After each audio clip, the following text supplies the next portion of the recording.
여러분 반갑습니다. 신봉기 교수의 법푸정, 법으로 푸는 정치 풍향계입니다. 오늘 메인 헤드라인은요. 특검 파견 검사들의 집단항명, 김 빼는 민주당 이렇게 했습니다. 여러분들 김건희 특검에 파견됐던 검사들이 집단적으로 더 이상 지금 법무부가 검찰청이 지금 완전히 해체가 되고 공소청으로 바뀌고 하는 이런 이제 그러니까 수사권은 박탈당하고 하는 이런 지금 상황이 벌어지니까 실제 검찰청법에 따른 검사들이 파견 검사로 와서 특검에서는 수사권, 기소권 모두 다 지금 행사하고 있잖아요. 지금 1년 있으면은 완전히 수사권 박탈당하고 공소청으로 바뀌어지는데 일단 지금 거기에 대한 항의 차원에서 법무부로 검찰청으로 다시 돌아가겠다라고 하는 이런 집단적인 의견을 표명을 해서 돌아가겠다, 돌려달라, 돌려보내달라 이렇게 했습니다. 그것이 이제 집단 항명으로 지금 민주당과 특검에서 그렇게 받아들이고 있는 거죠. 정부에서도 역시 마찬가지입니다. 그런데 거기에 대해서 완전히 민주당, 그다음에 민주당 안에 있는 3특검 전체를 총괄하는 뭐 무슨 특별위원회 같은 거 있잖아요. 전현희 위원장이 지금 그 위원장을 맡고 있는 그 팀에서 또 그렇고, 그다음에 정성호 법무부 장관도 그렇고, 모두 다 서로 뭐 완전히 때리고 얼르는, 그다음에 또 격려하고 하는 이런 모습을 보여주면서 파견 검사들의 어떤 집단 항명 이 자체를 완전히 그냥 그 어떤 선명성이라든지 이런 부분을 완전히 그냥 희석시키는 짓을 하고 있습니다. 여러분들은 그렇게 느끼지 않겠습니다만은 지금 보면은요, 검사들이 지금 이상하게 파견 검사들 복귀하겠다라고 하는 이 집단 행동에 대해서 이 사람들을 이상한 집단으로 그렇게 몰아갑니다. 완전히 검사들의 어떤 그동안에 자기들의 그 안하무인격 검사들의 그 집단 행동으로 그렇게 한편으로는 그런 식으로 몰아붙이면서 징계해야 된다. 심지어는 뭐 자격 박탈해야 된다. 이런 식으로 해서 지금 몰아붙이기도 하고 한편에서는 실제로 또 한편에서는 또 전현희 위원장 팀들, 그 특유 팀들에서는 파견 검사들하고 실제로 면담을 해보니까 그런 뜻은 아니더라 하면서 그렇게 또 이해를 하는 그런 입장을 보이고 또 정성호 법무부 장관은 법무부 장관대로 뭐 그것은 그런 의견 항명적 이런 그러니까 그 파견 복귀를 시켜달라고 하는 이런 입장에 있는 파견 검사들은 일부에 그친다 하면서 또 전체적인 파견 검사들이 모조리 다 집단으로 다시 복귀하겠다 이런 뜻이 아니다 그러면서 때리고 얼르고 겁주고 완전히 지금 이 짓을 하고 있거든요.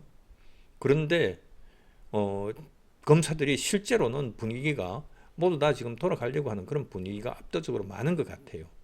상당히 지금 특검에서는 김건희 특검, 최혜병 특검, 그 다음에 내란 특검 모두 다 지금 상당히 황당하죠. 민주당에서도 황당하죠. 지금 뭐 이것을 밀어붙여 가지고 빨리 내란 특검에서 진짜 내란죄 성립되는 것으로 밀어붙이고 그 다음에 법원에서도 내란 전담 재판부를 만들어서 그렇게 그 실제로 내란죄의 유죄 확정으로 해가지고 아주 사형 무기징역에 윤 전 대통령을 그렇게 처할 수 있도록 이렇게 지금 밀어붙이고 있는데 모두 다 그 일정의 그 로드맵에 차질을 빚을 수가 있는 거죠. 심지어는 실제로 이 집단 항명적인 행동은 김건희 특검에서 일단 먼저 시작이 됐어요. 그런데 이것이 내란 특검 파트에서도 내란 특검이 지금 원래 60명, 김건희 특검 40명, 그리고 최혜병 특검이 검사 20명 이렇게 해서 60명, 40명, 20명 토탈 120명으로 돼 가지고 있죠. 그런데 이것이 여기에 검사들 파견 검사들이 지금 숫자가 너무 적다 그래가지고 뭐 20명, 40명 이렇게 더 늘려달라고 하는 이런 지금 요청을 하고 있는데 그것은 아직 관철이 안 된 것 같아요. 그리고 차이병 특검은 20명 검사를 모두 다 채우지 못하고 16명인가 이렇게 지금 돼 있는 것 같습니다. 그리고 지금 내란 특검 그러니까 김건희 특검에서 집단 항명이 이제 본격적으로 이루어졌는데 내란 특검에서도 내란 특검 파견 검사들도 다시 복귀를 시켜달라고 하는 이런 움직임이 일부 검사들에 의해서 그렇게 진행이 되고 있다 하는 것이 지금 기사로서 드러나고 있습니다. 그런데 아까 말씀드렸다시피 얼르고 징계로 해가지고 뭐 완전히 검사 자격을 박탈한다든지 이렇게 완전히 뭐 심지어는 형사처벌 대상이라느니 이런 식으로 완전히 겁박을 하고 파견 검사들 검사 신분에 있는 사람들이 그런 겁박에 통하겠습니까? 그 겁박에 대해서 이게 내가 한 행동이 어떤 범죄인지 어떤 징계 사안인지 하는데 징계 사유의 어떤 징계 양정이 뭔지 어느 정도 해당이 되는 것인지 검사들이 모두 다 자기가 자기 판단하는 전문가들인데 뭐 그런 식으로 얼르고 해봤자 그게 통하겠습니까? 그렇지 않거든요. 그래서 이제 한편으로는 뭐 좀 더 우리 검사들의 파견 검사들의 그 입장을 좀 이해를 해달라 하는 이런 취지의 그런 항명이다. 저기 집단 행동인 것 같다 하는 식으로 해가지고 또 약간 이렇게 등 두드려주는 이런 모습. 또 뭐 한편으로는 또 어제는 또 그런 기사가 나왔었죠. 이번에 지금 저 특검 수사하는 동안에 특검 활동 기간 중에 복귀를 하겠다 하는 것이 아니고 복귀시켜 달라 이렇게 요구를 하는 것이 아니고 빨리 수사를 끝내고 수사 끝나고 나면은 속전속결 빨리 수사 완료하고 그러고 나면은 그때 빨리 복귀를 시켜달라 하는 식으로 이렇게 요구하는 것으로 또 이렇게 말을 바꿔요. 그러니까 이런 말 저런 말 뭐 한편으로는 또 뭐 완전히 그냥 그 징계할 듯이 또는 뭐 완전히 형사처벌할 듯이 이런 식으로 완전히 겁박을 하면서도 또 한편으로는 또 이 사람들을 그 파견 검사들을 또 다독이고 등 두드리고 하는 이런 또 행태를 보이면서 그러면서 파견 검사들이 그러면 어떻게 됩니까? 집단 이제 다시 복귀를 하지 않고 그대로 눌러 앉아서 수사에 매진한다 이렇게 하게 되면은 파견 검사들이 바보 되는 거 아닙니까? 그냥 검사 집단들만 파견 검사 특검 파견 검사들만 완전히 그 바보 같은 권력에 저항도 못하고 권력에 순응하는 그러면서 그 김건희 또 윤전통 또 내란 관련 그 관계자들 그다음에 최혜병 특검 모두 다 거기에 그냥 수사는 수사하라니까 하고 또 복귀는 못하고 또 한 번 집단 항명했으니까 다시 또 이번 마음에 안 든다고 또 다시 그 2차 집단 항명 이렇게 하면은 또 이 검사들의 어떤 그동안에 1차 집단 항명은 주목을 받지만은 2차 집단 항명 이거는 그냥 목리 부리는 것처럼 이렇게 언론에서도 그렇고 국민들도 또 민주당에서도 그런 식으로 또 몰아갈 것이거든요. 그래서 지금 현재 해나가고 있는 그런 것을 보면은 일단 저 집단으로 복귀를 하겠다고 하는 이런 입장 표명했으면은 복귀를 밀어붙이는 것이 좋다. 그것이 이 파견 검사들도 자기들의 어떤 선명성을 보여주는 것으로서 그것이 오히려 타당하다라고 하는 이런 말씀을 제가 드립니다.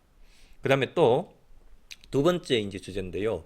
이통 동기 유출한 이재명 대통령 그 시험 동기 유출한 변호사가 그 중앙선거관리위원회의 상임위원으로 그렇게 지금 어제입니까? 그저께입니까? 어제죠. 어제 그걸 했어요.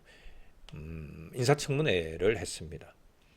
중앙선관위는 중앙선거관리위원회 위원장 하면서 이렇게 해가지고 임명을 한다든지 이런 게 아니거든요. 상임위원이 9명이 되면은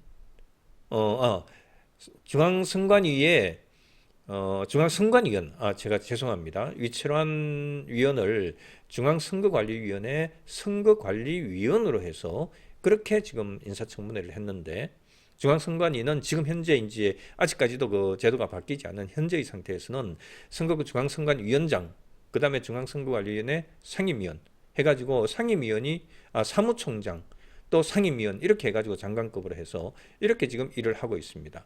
상임위원이 이제 선거관리위원회, 중앙선거관리위원회 합의제 거기 이제 일을 하고 사무총장은 상근을 하면서 사무총장이 중앙선관위원회를 행정 업무를 실질적으로 장악하고 있는 이것이 바로 현재의 상태입니다.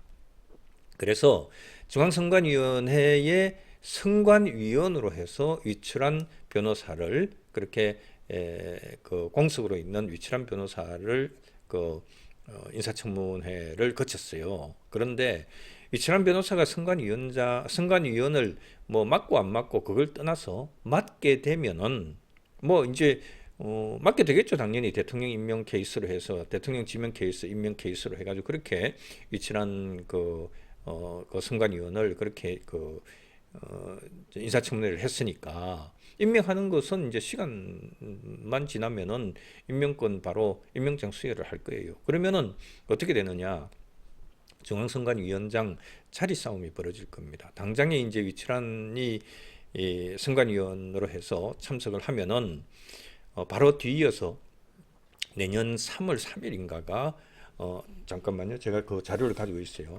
내년 3월 맞아요. 노태학 그 현 중앙선관위원장 대법관이 2026년 3월 3일까지가 자기 대법관의 임기가 만료거든요. 그래 되면은 이제 중앙선관위원장 임기도 그때까지가 이제 만료가 되는데 위철한 그 선관위원이 임명이 되게 되면은 바로 아마 선관위원장을 사퇴를 하든지 아니면 최대한 버티면서 자기 임기 만료 내년 3월 3일까지 선관위원장직에 있는 형태로 그렇게 있을 가능성이 있어요. 그러면은 만일 내년 가서 그렇게 3월 3일자로 해서 중앙선관위원장으로 노태학이 이제 임기 만료를 해서 그렇게 그 임기 종료가 되면은 그때 위치란이 중앙선관위원장이 될 가능성이 많다. 왜냐하면은 호선을 하거든요. 그때 시점에 되면은 원래 이제 전통적으로 이때까지 초대 중앙선관위원장부터 노태학 지금까지도 중앙선관위원장은 누가 맡아왔느냐? 현직 대법관이 대법원장이 지명하는 현직 대법관이 중앙선관위원으로 지명을 하면서 그 사람이 현직 대법관이고 하니까 그 선관위원장을 맡아주십시오라고 하는 식으로 호선으로 해가지고 중앙선관위원장이 되거든요. 그러니까 이제 문제는 어떤 문제가 생기냐 하면은 대법원 노태학이 이제 임기가 만료되든지 아니면 이제 위철한이 임명이 되면서 그 노태학이 사퇴를 하고 후임 또 대법원장이 임명하는 선관위원이 온다든지 이렇게 하게 되면은 그러면은 누가 선관위원장이 되느냐라고 하는 부분에 있어서 이제 큰 하나의 변화가 생길 겁니다. 전통적으로 노태학까지는 현직 대법관이 와서 현직 대법관이 중앙선관위원장으로 호선해서 그렇게 위원장을 맡았는데 이제는 위철환이 이때까지 전통적인 관례 그것을 깨뜨릴 가능성이 많다. 지금 노태학이 지금 노태학이 사퇴를 지금 한다든지 이번 10월 중에 사퇴를 한다든지 하게 되면은 후임 선관위원 지명을 누가 합니까? 지금 조희대 대법원장이 선관위원 지명을 하거든요. 그러면은 조희대 대법원장이 지명한 보수 대법관을 선관위원으로 임명을 하게 되면은 그러면 그 보수 대법관이 전통적인 그 관례에 따르면은 그 보수 대법관이 선관위원장으로 호선이 돼서 선관위원장을 맡게 돼요. 그런데 만일 이제 호선이라고 하는 이것 때문에 만일 그 노태학이 조희대 대법원장이 지명하는 그 대법관이 오는 거 그걸 막기 위해서라도 시간을 벌기 위해서라도 노태학은 자기 임기 3월 3일까지는 선관위원장직에 있을 가능성이 많다. 그 다음에 10월 중에 그만둔다든지 이렇게 하더라도 어떻게 하냐면은 조희대를 완전히 물먹이는 방법으로 해서 그렇게 이미 분위기를 다 짜놨을 가능성이 있다. 조희대 대법원장이 보수 대법관 누군가를 예를 들면은 이제 보수 대법관 중에 예를 들면은 이렇습니다. 이제 이흥구 오경미는 진보 대법관이고, 그 다음에 오석준 서경화는 중도고, 그 다음에 중도 보수가 이제 권영준, 신숙희, 엄상필, 노경필, 박영재, 이수견, 마용주 뭐 이렇게 되거든요.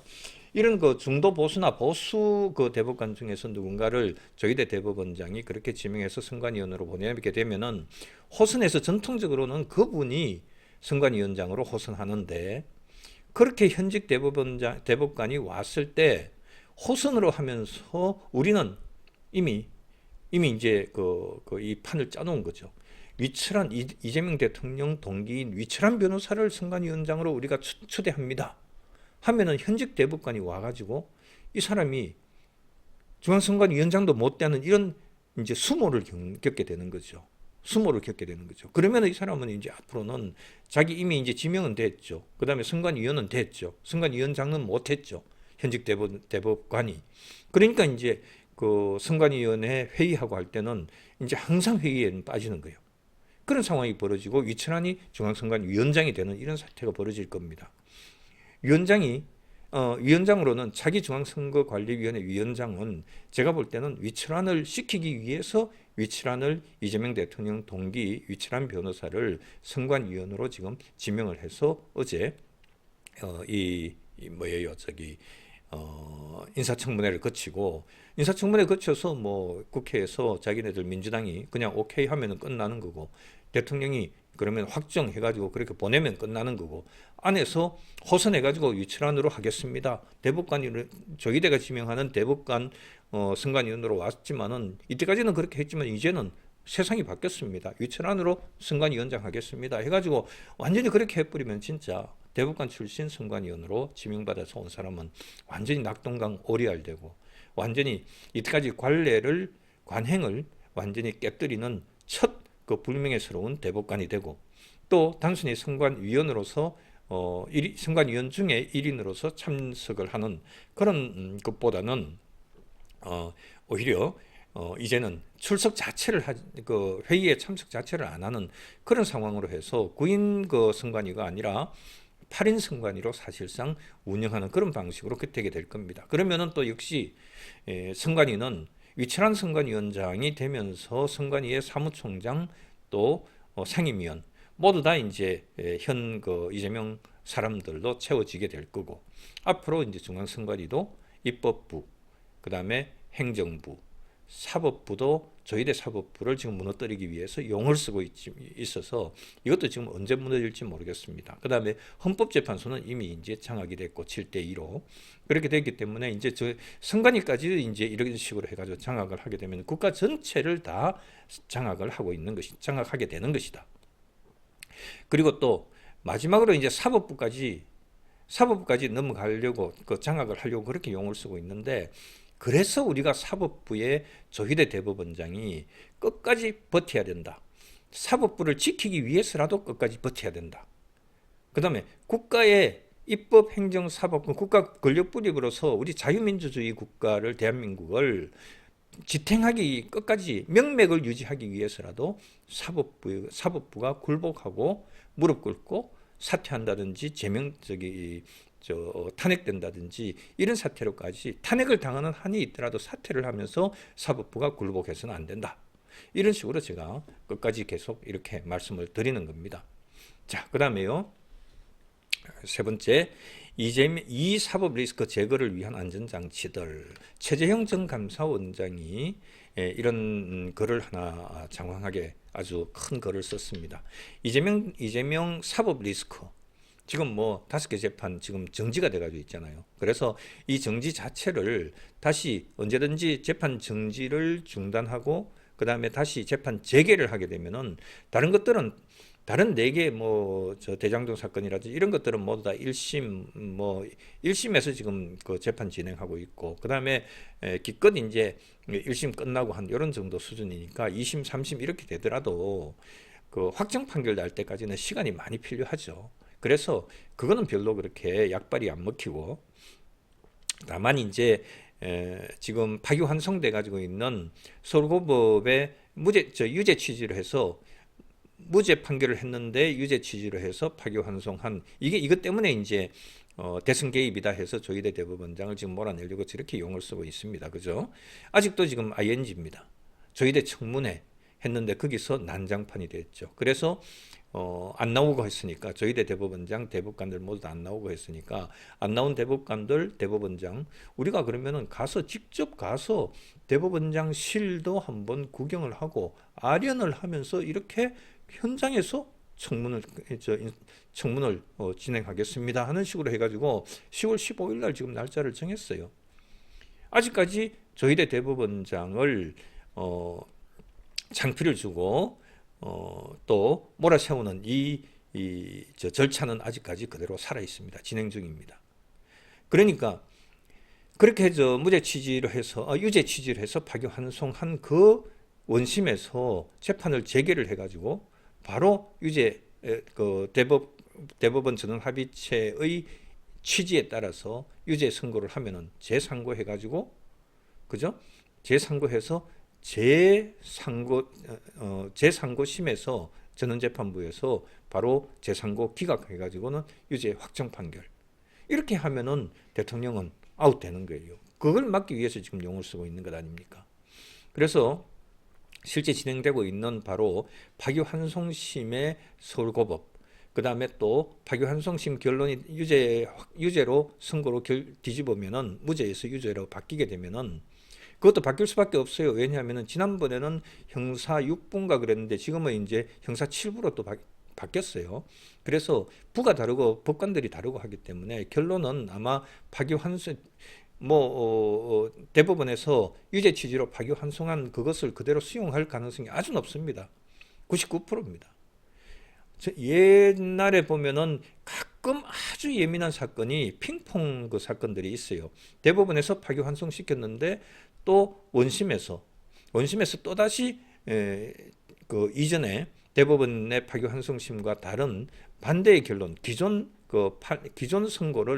기존 입장을 그대로 다시 재선고해서 또다시 이제 그 대법원에서 그렇게 파기 재판하는 형태로 해가지고 그렇게 끝내는 이런 사건들이 종종 있었어요.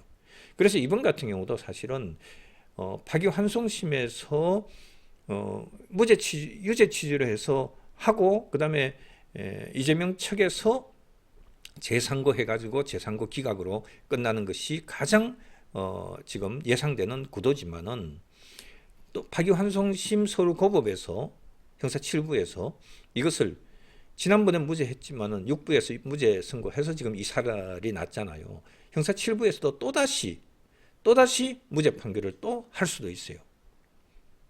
그러면 다시 이제 검찰 측에서 그걸 하겠죠. 재상고를 하겠죠. 그러면은 그 다음에는 이제 대법원 전원합의체에서 이런 경우는 파기 재판하는 거예요. 파기 재판해가지고 유죄 확정 이렇게 이제 될 가능성이 있습니다. 어쨌든 그것이 이제 앞으로 어떻게 전개될 것인지는 앞으로 또 우리가 그런 방금 말씀드렸던 그런 과정으로 해서 여러분들이 지켜보시면 될 거예요. 그래서 최재형 전 감사원장, 최재형 전 의원이 이재명 사법 리스크 제거를 위한 안전장치들 해서 이렇게 글 쓴 것을 여러분들께 장황하지만은 논리적으로 써놨기 때문에 각종 쟁점들 잘 정리해놨기 때문에 여러분들께 소개를 해드리겠습니다. 그 다음에 또 칼럼 하나를 제가 소개해드릴게요. 사법부 길들이기 시도. 국회 청문회도 한계가 있다. 제가 왜 이 글을 썼냐 하면요. 쓴 의도를, 이게 제 칼럼입니다, 여러분. 제가 이 칼럼을 쓴 이유가 있습니다. 거기에 전문가라고 해서 고대 로스쿨 교수가 나왔는데 대법원장이 대법관들도 사법부도 청문회에 참석을 사법부 독립이라고 하는 것을 이유로 해서 무조건 청문회에 그 출석 거부를 하는 것이 타당하냐? 무조건 사법부 독립이라고 하는 것을 지키기 위해서 무조건 안 나오겠다라고 하는 것이 사법부 독립의 의미냐? 그 사법부 독립에서도 국회에서 요구하면은 대의기관인 국회에서 요구하면은 청문회에 나와야 되는 예외적인 경우도 있다. 사법부 독립의 의미도 그것도 국회에서 대의기관인 국회에서 요구를 하면은 사법부 독립이라고 하는 그 자체에 있어서도 한계가 있다. 그래서 한계를 벗어나는 사안인 경우에는 나와야 된다. 대법원장. 이런 식으로 주장하는 그 전문가가 있어서 제가 그 얘기도 이것도 정말 민주당 그 의원들, 민주당 청문위원들 그 사람들의 구미에 맞는 답변을 하는 그런 지금 전문가 나와가지고 거기에 또 상대되는 그 전문가들 그 참고인은 아예 나오지도 않았어요. 그날 어제 그저께입니까? 그날 청문회 할 때 9월 30일이죠. 9월 30일 청문회 할 때 쪼롬이 앉아 있는 사람들이 모두 다 민주당 쪽에서 원하는 사람들, 그 사람들만 딱 참석하고 반대되는 입장은 아예 그 불출석 사유서 제출해 가지고는 아예 오지도 않았어요. 그러니까 자기 사람들, 자기 구미에 맞는 사람들만 앉혀가지고는 거기에서 그 사람들이 모두 다 왜 대법관이 나와야 된다, 대법원장이 나와야 된다. 원래 사법부 독립을 위해서 안 나오는 것이 권력 분립에 있어서 그다음에 사법부 독립 이게 맞지만은 안 나오는 것이 타당하다고 보지만 그것도 한계가 있다. 이번 케이스는 나와야 된다 하는 이런 논리로 풀어가는 것을 보고 제가 정말 요즘 매일매일 제가 경악을 합니다. 전문가들이 그렇게 예외로 해가지고는 허용해주는 이런 식으로 해가지고 논리를 풀어줘서 자기들이 원하는 이런 답을 주는 이런 형태로 하는 그 자체가 과연 타당하냐라고 하는 데 대해서 제가 지적을 하는 겁니다. 그래서 오히려 저는 거꾸로 제가 말씀을 드리고자 하는 거예요.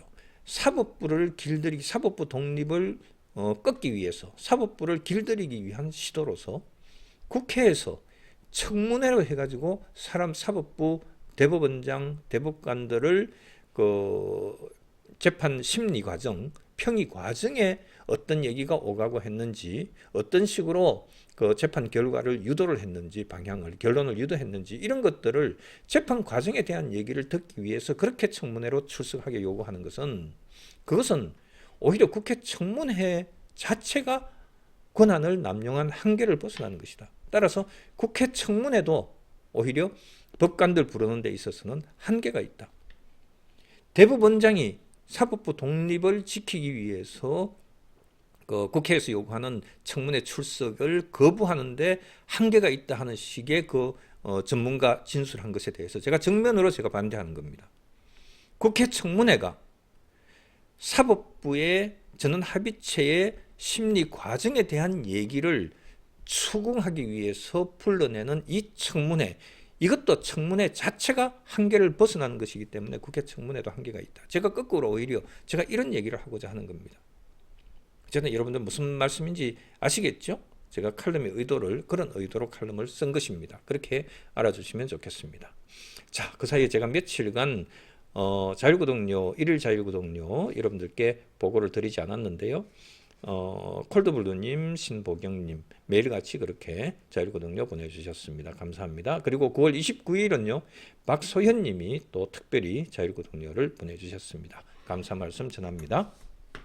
자, 이제 기사를 가지고 쭉 또 빨리 한번 섭렵을 하고 그렇게 마무리할 수 있도록 하겠습니다.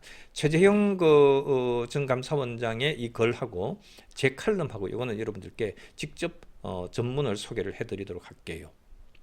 여러분 아까 말씀드렸듯이 보십시오. 김건희 특검 파견 검사들이 일단 먼저 자기네들이 검찰로 다시 복귀를 하겠다고 하는 복귀 요청을 했습니다. 그래서 여기에 대해서 특검 업무 계속하는 게 옳은지 혼란스럽다. 현직 검사로서 와가지고 있는 게 자기 친정 검찰청은 저렇게 산산조각 찢어지고 완전히 파쇄되다시피 그렇게 되는데 자기네들은 여기서 특검에서 특검 파견 검사는 사실은 그것도 있어요, 여러분.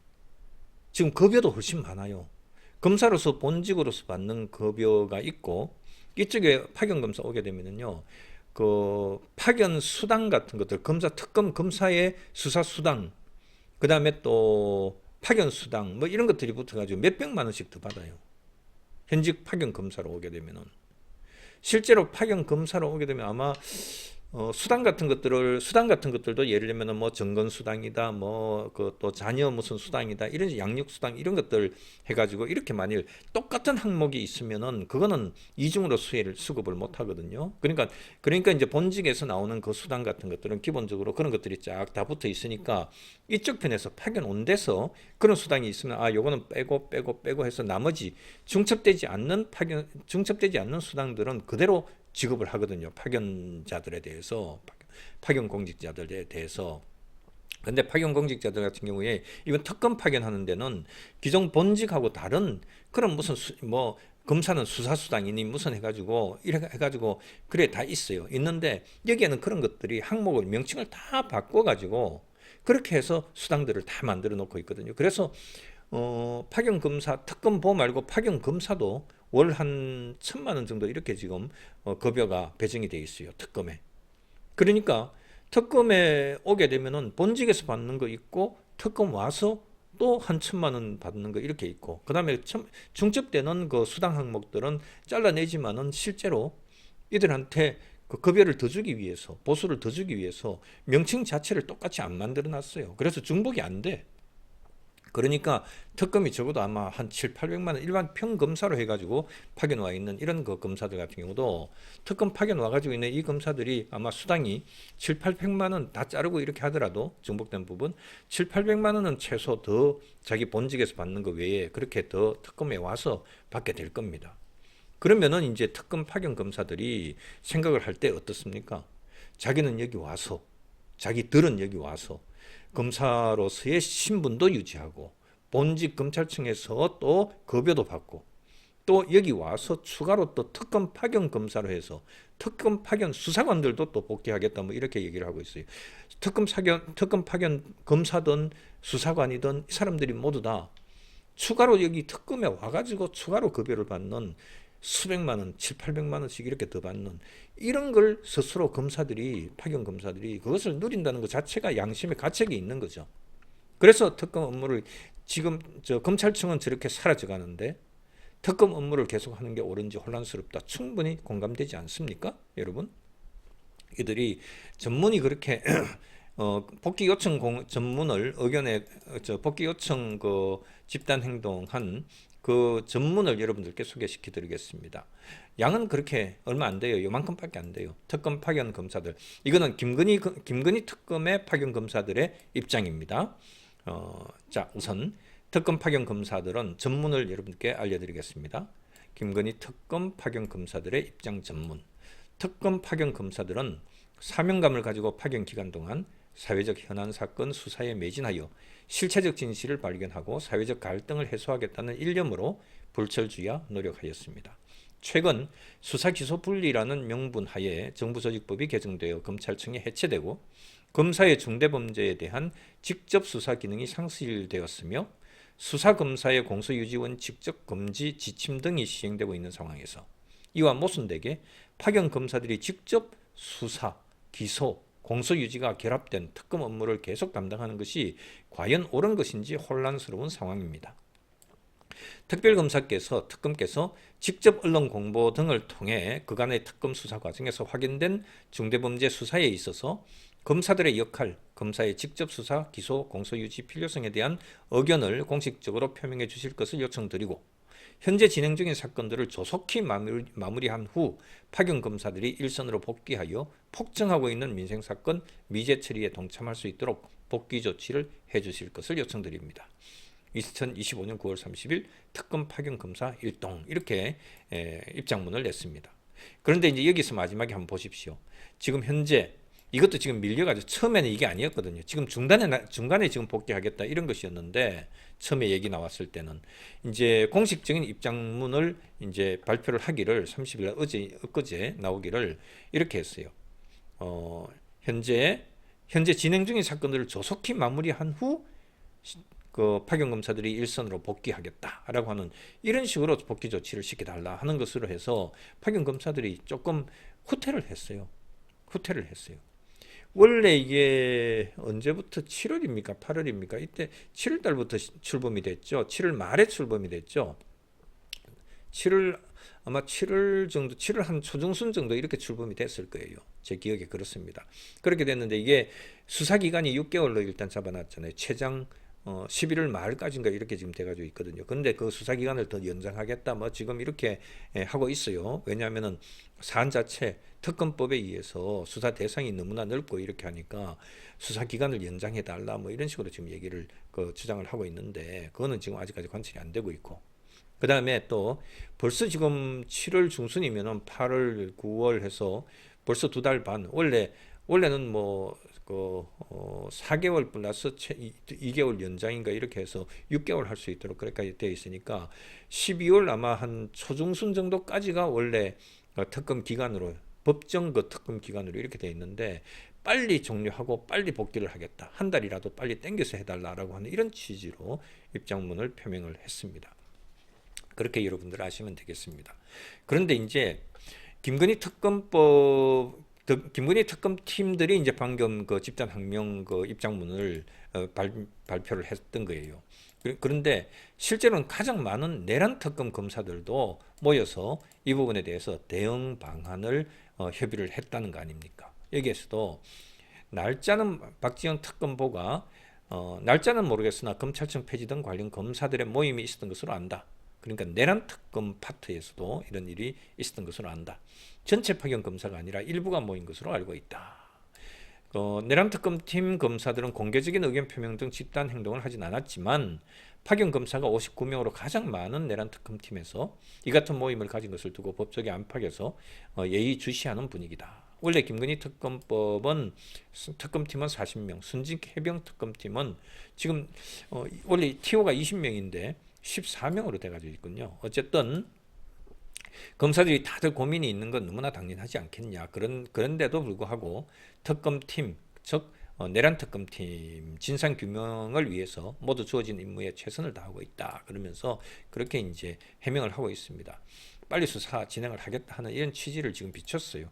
그런데 이제 민주당에서 그다음에 또 정부에서 또 뭐 심지어는 조국까지 해서 어떤 식으로 지금 몰아붙이고 있는지 한번 보세요. 민주당 검찰 개혁에 저항하는 집단 행동 좌시하지 않겠다. 이렇게 지금 나오고 있습니다. 검찰 해체 반발에 원대 복귀 요청한 김건희 특검 파견 검사들을 비판을 하고 민주당에서 범정부 검찰개혁 추진단을 공식 출범시키면서 이제 그렇게 이 부분에 대해서 검찰개혁 저항하는 집단행동 좌시하지 않겠다. 또 어떻게 나오냐 하면은 민주당에서 또 특검 파견 검사들 그 집단 반발하는 것에 대해서 형사처벌 대상이자 징계 사유다. 검사들이 이게 자기들이 다시 돌아가겠다라고 하는 거 그게 어느 정도 징계 수위인지 형사처벌 대상이 되는지 안 되는지 이것에 대해서 자기들이 더 잘 압니다. 이런 얘기 해봤자 제가 봐도 이거는 검사들을 오히려 불쾌하게 만드는 거예요. 이게 징계 대상도 되지 않고 형사처벌 대상도 되지 않습니다. 징계를 한다? 기껏해야 뭐 그냥 경고 정도 이렇게 자제해라. 지금 경고 정도 이렇게 나올 가능성이 많아요.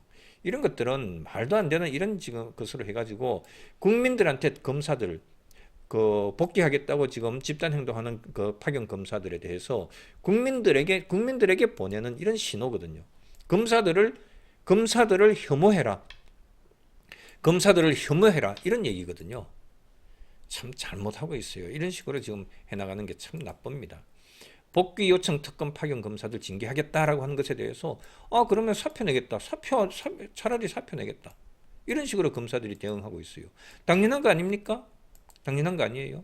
심지어 정성호 법무부 장관은 이렇게 얘기하고 있어요. 파견 검사 복귀 입장문에 대해서 검찰 내부에 큰 동료 있다고 하는 거 그거는 겉은 지금 오해하는 것이다 하면서 또 이렇게 얘기를 하고 있는데 실제로 그게 아니잖아요.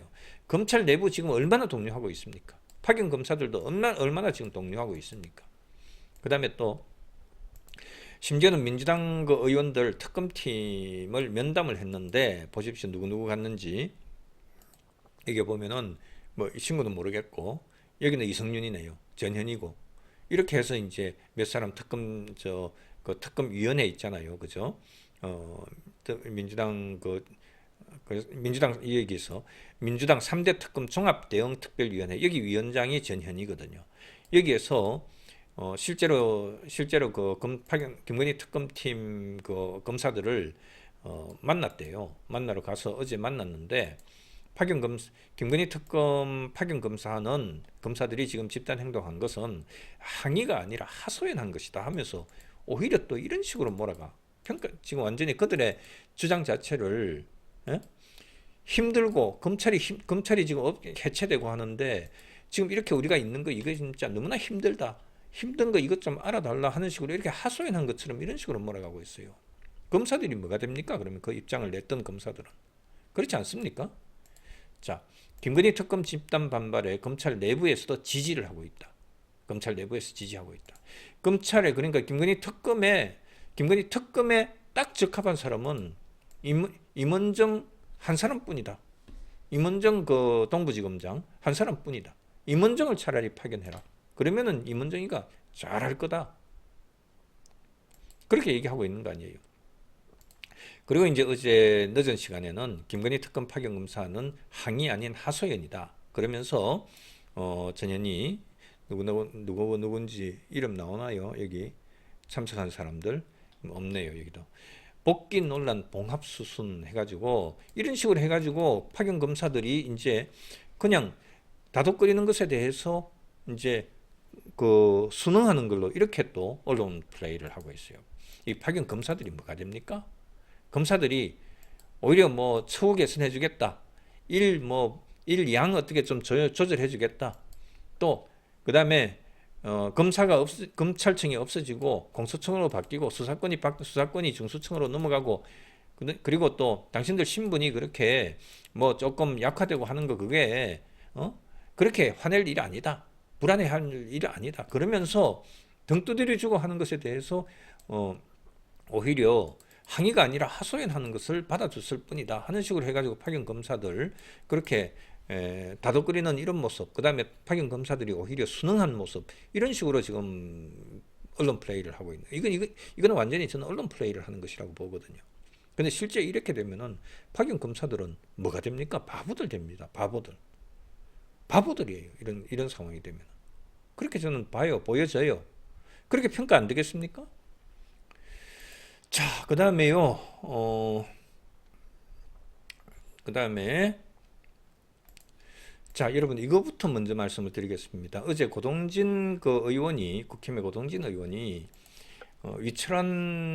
아까 제가 이재명 대통령 동기 위철한 변호사를, 선관위원으로 그렇게 인사청문회하고, 당연히 이제 임명하는 그런 수순을 밟게 됩니다. 그런데, 그 부분에 있어서 이제 문제가 됩니다. 어쨌든 상임위원으로 임명이 되면은 그 다음에 선관위원장 될 가능성이 아주 유력하다. 이렇게 보게 되는데, 국힘에서도 그런 식으로 지금 내부적으로 그렇게 평가를 하고 있는 것 같아요. 자, 고동진 의원이 어떻게 얘기를 하고 있냐면은, 위철한 선관위 상임위원 후보자 사퇴 촉구 기자회견을 어제 했어요. 그 기자회견문을 여러분들께 소개를 해드리겠습니다. 뭐 중간중간 제가 요약 취지는 아까 말씀을 다 드렸는데, 실제로 이게 논리적으로 이렇게 썼기 때문에 이것을 전체적으로 여러분들과 함께 공유하는 것이 좋을 것 같아요. 그래야지 더 이해가 더 쉬울 거라고 생각합니다. 위철한 후보자는, 그러니까 이통 동기 위철한 후보자는 정치적 중립이 생명인 중앙선관위 상임위원 후보자에서 자진 사퇴하라. 저희 국힘 행안위원은 위철한 중앙선관위 위원 후보자의 자진 사퇴 촉구하기 위하여 이 자리에 섰습니다. 국민 여러분께서 잘 아시다시피 중앙선관위 위원은 특정 정당에 가입하거나 정치활동 또는 정치의 관여를 금지하여 중립성을 유지함으로써 직무의 공정성을 확보하여야 합니다. 후보자 본인의 역량과는 관계없이 정치적 중립성을 의심받기 시작하면 선관위원으로서 설 자리는 더 이상 없습니다. 그럼에도 불구하고 이재명 대통령은 사법연수원 동기이자 일명 밥친구라고 불리는 위철한 후보자를 중앙선관위원, 그것도 상임위원으로 하려고 하고 있습니다. 상임위원으로 임명하게 되면요, 중앙선관위의 실질적인 선관위의 그 실권을 갖게 돼요. 선거관리위원회의 실권. 그다음에 선관위원장은 역대로 지금 노태학이 있으니까 그 노태학을 지금 현재는 위원장으로 그냥 두고 일단 상임위원으로 들어가려고 하는 거예요. 그러니까 상임위원으로 들어가고 노태학이 사퇴를 한다든지 복귀를 바로 한다든지 아니면은 나중에 3월 3일 날 임기 끝나면서 그때 끝난다든지 하게 되면 상임위원으로 있던 위철한을 선관위원장으로 다시 호선해가지고 선관위원장으로 만들겠다는 거예요. 그러면서 선관위원장은 이제 중앙선관위법에 의해서 거기에 의해서 선관위를 상근하는 선관위원장으로 이렇게 하겠다는 거예요. 그런 어떤 장대한 그런 목표를 가지고 있는 겁니다. 이 부분은 저도 같이 참여해서 그렇게 그 세미나에서 제가 의견도 밝히고 했지만은 이 부분은 경희대학교의 교수 출신 김민전 의원이 이 중앙선관위에 지금 관심이 많아서 그때 세미나하고 했을 때 국회 세미나하고 했을 때 그때도 제가 이 말씀을 밝힌 바가 있습니다. 그래서 자, 계속하겠습니다. 대통령 사법연수원 동기와 변호인단을 정부 요직에 앉히고 민주당 공천까지 주는 것과 관련해서 가깝다고 한 자리씩 주면 최순실된다. 가까운 사람을 챙길 것이라면 사업을 하지 정치를 했겠냐는 대통령의 말씀을 그대로 되돌려 드립니다. 그러나 중앙선관위 상임위원은 차원이 완전 다른 문제입니다. 후보자는 2017년 문재인 대통령 후보 캠프에서 공명선거본부 공동본부장으로 참여했고 2023년에는 민주당 윤리심판원장을 맡았으며 올해는 이재명 대통령 후보에 대한 지지선언에까지 참여한 사람입니다. 한마디로 정치적 중립과는 거리가 먼 정파성이 강한 사람입니다.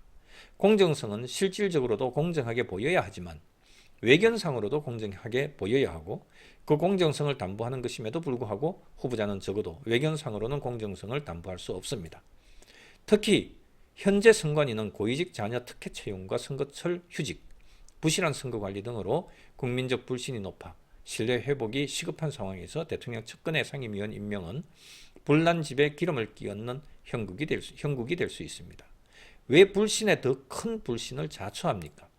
더구나 선관위원장이 비상근인 특성상 선관위 사무처에 대한 실질적인 관리 감독은 사실상 상임위원의 몫이나 다름없습니다. 이 부분은 조금 달라요. 여기는 사무총장이 사실은 있거든요.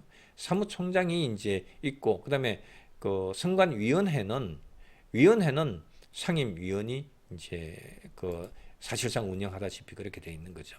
그런데 이제 상임위원하고 사무총장하고 같은 뭐 이 노선이라든지 그러면은 이제 선관위를 그렇게 함께 끌고 가는 거죠. 헌법상 독립기관을 자처하며 감사원의 감찰까지 거부하는 마당에 입법부를 좌지우지하는 거대 여당이 선관위마저 장악하게 되는 셈입니다. 대법원까지 갔던 재판을 정지시키는 형사소송법과 재판 중인 혐의를 지우는 공직선거법 개정 시도에 이어 아예 원천적으로 선관위 단계에서부터 기울어진 운동장을 만들겠다는 것입니다. 기울어진 운동장에서 정치적으로 편향된 심판으로 지방선거와 총선을 치르겠다는 발상에 아연실색할 따름입니다. 인사청문회에 임하는 민주당 의원들은 쉴드치기에 여념이 없었고 중앙선관위는 인사청문회임에도 불구하고 마치 벌써 상임위원이라도 된 듯 실국장들이 배석해 있는가 하면 민주당은 이런 잘못을 인정하면서도 이를 관행이라는 이름으로 묵살했습니다. 민정수석, 국민통합비서관, 교육부 장관 후보자, 여가부 장관 후보자, 부처의 핵심 가치에 반하는 인사들의 말로는 가까이서 찾아볼 수 있습니다. 인사는 만사입니다. 지금이라도 늦지 않았습니다. 위천한 후보자는 사안의 엄중함을 인식하여 즉시 사퇴할 것을 촉구하며 이재명 대통령께는 정도를 걸을 것을 충고합니다. 이렇게 해서 국힘 행안위원 일동해서 이렇게 했습니다. 그런데 여기에서 빠진 게 노태학 현 선관위원장이 당장에 사퇴하든지 복귀를 하든지 이렇게 하게 되면은 호선으로 해서 바로 위치란이 자기 그동안의 관례를 깨고 차기 중앙선관위원장을 맡을 가능성이 대단히 높다고 하는 부분, 그 부분이 여기서 생략됐다는 게 고동진 의원의 이 글에서는 좀 아쉬움이 있다는 점을 보태서 말씀드립니다. 자, 다음으로요. 아까 말씀드렸듯이 최재형 전 감사원장이 이재명 사법 리스크 제거를 위한 안전장치들 해서 대개 글을 아주 장황하게 썼습니다. 벌써 뭐 이게 몇 시간, 아직 만 하루도 되지 않았는데 한 410여 명 벌써 이렇게 공유도 하고 좋아요도 나오고 공유도 82회 되고 이렇게 지금 되어 있습니다. 좀 양이 되게 많습니다, 여러분. 이거 제가 읽어드리도록 하겠습니다. 공유합시다. 최재형 전 감사원장이자 종로 국회의원. 이재명 사법 리스크 제거를 위한 안전장치들. 어떤 내용인지 제목 보시고 다 아시겠죠? 뭐 사법 리스크를 모조리 다 제로로 만들겠다라고 하는 이런 안전장치를 지금 취하고 있다는 거죠. 민주당이 대법원장에 대해 도에 넘는 공격을 하고 있습니다. 면책특권의 뒤에 숨어서 대법원장이 한덕수 총리, 김건희 여사 측근 등과 만나서 이재명 후보의 공직선거법 위반 사건에 대해 논의했다고 주장하면서 아니면 수사를 받고 국회 청문회에 나와 결백함을 밝히라고 합니다. 마치 길 가는 사람 아무나 붙들고 네가 살인범이지 라고 윽박지르면서 아니면 수사를 받고 무죄함을 증명하라는 것과 똑같습니다. 대법원장에 대한 공격과 별개로 이재명 정부와 민주당은 대법관 정원, 재판에 대한 헌법소원 전면 도입, 배임죄 폐지 등 우리 사법체계의 근간을 흔드는 법률안들을 쏟아내고 있습니다. 이러한 민주당의 사법 파괴는 법률의 형식만 갖추면 무엇이든지 할 수 있다는 헌법과 법치주의에 대한 무지와 오만에 기인한 것이기도 하지만 결국은 다음 심리 기일을 지정하지 않은 상태로 정지되어 있는 이재명 대통령에 대한 형사재판으로 인한 소위 사법 리스크를 제거하기 위한 3중 4중의 안전장치를 만들려는 것입니다. 첫 번째로 이재명 정부와 민주당은 어떻게든 다음 법원 정기 인사 전에 조희대 대법원장을 물러나게 하려고 할 겁니다. 법원의 다음 인사 이동에 이재명 형사사건 담당 재판부가 바뀌면 새 재판부가 사건의 심리를 제기할지도 모르니 이를 막아야 한다는 조급함 때문입니다. 올곧은 대법원장이 아닌 문재인 정부 시절의 대법원장처럼 김명수 얘기죠. 정권에 순치된 대법원장을 임명하여 참 그때 생각해 보십시오. 그때 임성근 수석부장판사, 부산지법 부장판사를 탄핵을 시키려고 했는데 암 수술을 하고 사직서를 내니까 사직서 낸 거 그것에 대해서 대체로 법관들이 사직서 내면 다 수리합니다. 100% 다 수리합니다. 그러면서 그때 김명수가 임성근 수석부장 판사에 대해서 그랬다는 거 아니에요. 그걸 녹취를 까버렸잖아요. 내가 그런 말 한 적 없다 하는 식으로 발뺌하니까 녹취를 그냥 까버렸어요. 그래가지고 완전히 김명수 완전히 개박살이 났잖아요. 무슨 얘기? 당신 지금 내가 사직서 받아주면은 국회에서 당신 탄핵시키려고 저 난리인데 내가 어떻게 사직서를 받아주겠냐. 완전히 국회에 예속된 정속된 그런 김명수 대법원장의 모습을 보여줬던 거 기억나시죠? 바로 그 얘기를 지금 하고 있는 겁니다. 문재인 정부 시절의 대법원장처럼 정권에 순치된 대법원장을 임명하여 이재명 형사사건 심리를 절대 제기하지 않을 믿을 만한 자기 사람들을 해당 재판부에 배치하려는 것입니다. 두 번째, 다음 안전장치는 대법관 정원입니다. 대법원 재판 지연을 해소한다는 명분을 내세우지만 속셈은 정권의 입맛에 맞는 대법관이 과반수가 되도록 새로운 대법관을 임명하여 설사 학업심에서 이재명 대통령에 대한 유죄 판결이 선고되더라도 이를 파기하여 무죄로 만들 안전장치를 만들려고 하고 있는 것입니다. 여러분들 현재 대법원에 14명 대법관이잖아요. 그죠? 이제 법원행정처장은 일단 천대법원 빼고 대법원장이 있고 그 다음에 12명이 지금 대법원의 대법관으로 있는데 그 중에 12명 중에서 2명이 진보 대법관이에요. 오경미하고 이흥구하고 이 두 사람이거든요. 나머지 10명은 중도든지 중도 보수예요. 이렇게 돼 있으니까 지금 상태로는 한 사람 한 사람 어떤 겁박을 하든 어떤 로비를 하든 그 사람들에 대해서 그렇게 해서라도 이것이 대법원에 지금 현재 14명, 그러니까 13명 전원 참석하면은 13명이 이제 전원재판부가 결론을 뒤집기는 힘들다. 그래서 재판은 중단시키고, 그 다음에 이재명 대통령이 순차적으로 첫 12명이니까 첫 해에 4명, 둘째 해에 4명, 3년 차에 4명 해서, 4년 차에 4명. 그래, 12명, 14명이 26명으로 하겠다는 거죠. 그래서 4명씩 해가지고 16명 보태가지고 30명을 만들려고 하다가 정청래 법안에서 4명 빼고 12명을 늘리는, 그래서 순차적으로 매년 4명씩 추가하는 형태로 해가지고 그렇게 대법관 수를 대법원장 포함해서 토탈 26명으로 만드는 그 법안을 지금 내놓고 있잖아요. 그거 통과되었고 그렇게 하게 되면은 이재명 재판은 그 대법관 수를 자기가 이재명 본인이 지금 12명을 추가로 임명하는, 자기 대통령이 자기가 임명하는 대법관이 12명이 되는 거예요. 자기 재임 중에 4명씩 12명 3년에 걸쳐서 임명을 하게 되니까. 그러면은 그쪽 수로 해가지고 자기가 임명하는 사람들로 해가지고는 아예 기존의 10대 2 구도 되어 있는 이것을 12명을 자기 넣어가지고 10대 14를 만드는 형태로 해가지고 대법원의 전재판부를 완전히 뒤집는 그런 방법을 쓰는 거죠. 그래서 그렇게 이제 이 부분에 대한 이런 식으로 해서 하겠다고 하는 것에 대해서 또 어떤 식의 또 반발이 있냐 하면은요. 그러면은 뭐 다음 정권에서 예를 들면 보수 정권에서 만약 가지고 온다든지 하게 되면은 그러면은 또 자기 대통령 때 또 보수 대통령이 또 대법관 정원하는 형태로 해가지고는 그렇게 해서 그때는 한 50명 만들면서 26명이 아니라 한 50명 만들면서 24명을 추가하는 형태로 하면서 그때 또다시 그러면 보수 대법관을 또 50명으로 만들어 버리지.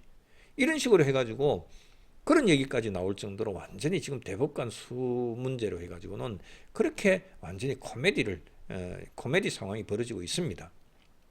어쨌든 그렇게 보충 말씀드리고요. 그 다음에 또 세 번째 안전장치는 재판에 대한 헌법소원 전면 도입입니다. 헌법재판관 9명 중 이미 민주당과 이재명 대통령이 임명한 재판관 4명에 이재명 대통령이 임기 중에 1명을 더 임명할 수 있으니 나머지 재판관 중 1명만 어떻게든 움직이면 설사 대법원에서 이재명 피고인에 대해 유죄 판결을 선고하더라도 헌법재판소에서 이를 뒤집을 수 있겠다 계산입니다. 그런데 본인이 임명하고 이렇게 하는 사람이 벌써 4명이고 이제 이번에 1명 이제 임기 끝나면은 해서 5명 만들 수 있지만은 이미 지금 현 시점에 지난번에 윤석열 대통령 탄핵 과정에서 이미 노선이 분명해진 그런 케이스. 그다음에 이재명이 마은혁하고 그렇게 두 사람 그렇게 임명을 하고 이렇게 함으로 해가지고 이미 지금 현재 6대3, 7대2 그 정도까지 이미 확보를 해놨어요. 지금 현재 헌법재판소는 6대3 내지 7대2로 이렇게 이미 구도가 짜여져 있어요. 그런데 이제 앞으로 이제 1명 빠지면은 8대1까지 될 수 있는 이런 구도로 지금 돼 있습니다. 예상이 됩니다. 어쨌든 헌법재판소 지금 이미 헌법재판소는 지금 진보 재판관들로 구성이 돼 있다. 그렇게 보시면 돼요. 자, 그렇지 않아도 재판 지연으로 국민의 권리구제가 늦어져서 국민들이 고통받고 있는데 재판에 대한 헌법소원을 전면 도입하게 된다면 현재의 헌법재판소 인력이나 제도 하에서 지금 한 260명인가 이렇게밖에 안 돼요. 또 현재 또 이 헌법재판관 9명에 대해서 뭐 소장은 안 합니다. 주심을 안 하니까 8명 중에서 8명을 서포트하는 헌법연구관들이 지금 토탈해서 한 70여 명밖에 안 되거든요. 이 사람들이 어떻게 이것을 다 감당하겠습니까? 그래서 그렇게 현재의 헌법재판소 인력이나 제도 하에서는 일단 송사에 얽히면 살아생전에 확정 판결 받기를 기대하기는 어려워질지도 모릅니다. 과연 헌재가 이재명이나 민주당의 뜻대로 움직여 줄지는 미지수입니다만은 그럴 가능성 저는 상당히 헌재가 지금 위험하다고 봐요. 헌재가 이미 이재명 쪽으로 민주당 쪽으로 진보 대법관이 진보 헌법재판관이 7대2, 6대3으로 지금 돼 있는 상황이기 때문에 이재명 민주당 이쪽에 모두 다 유리하게 돼 있어요. 그에 대해서 재판 지연으로 인한 국민의 고통은 아랑곳 없이 오로지 이재명 보호를 위해 재판에 대한 헌법소원을 전면 도입하려는 저들의 눈과 귀에 국민의 고통은 보이지도 들리지도 않는 것 같습니다. 그래도 불안한 이재명과 민주당의 사중 안전장치, 네 번째 안전장치는 바로 이재명 형사사건의 주요 범죄 사실 중 하나인 배임죄 자체의 폐지입니다. 기업활동에 대한 과도한 형사 규제를 줄이겠다는 명분으로 배임죄를 폐지하겠다고 하지만 이재명 정부와 민주당이 언제부터 기업활동을 그렇게 배려했는지 모르겠습니다. 기업활동을 옥죄는 중대재해법을 비롯한 각종 행정적 규제 위반으로 인한 형사처벌 규정 철폐에는 관심도 없고 오히려 노란봉투법으로 노조의 불법 파업까지 조장한 이재명 정부와 민주당이 오직 대장동 사건 등 이재명 형사사건의 주요 범죄 사실인 배임죄만은 폐지하겠다는 것에 대해서 후한무치, 몰염치라는 표현도 부족합니다.